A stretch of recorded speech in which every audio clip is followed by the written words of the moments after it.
yung tinatawag nating financial literacy is something na kailangang matutunan ng mga kabataang Pilipino. Actually, hindi lang kabataang Pilipino, even kahit yung mga young adults, no? Kasi money is important. Although we are trying to anong tawag dito, tinatagal natin yung kaisipan na money is evil.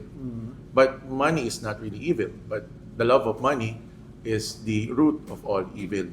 Money does not make you happy, all right? But money is something that will enable you to do things that will make you happy. Napakahalaga na maturuan ang mga kabataang Pilipino ng financial literacy. Part of financial literacy, yung tinatawag nating setting of priorities when it comes to buying whatever they wanted to purchase, no? Magkaroon sila ng tinatawag nating strategy or principles, no? Sa pagbili ng mga bagay-bagay. Kung ano yung mahalaga, pangalawa, at kung ano yung tinatawag nating urgent na kailangan natin at a certain point.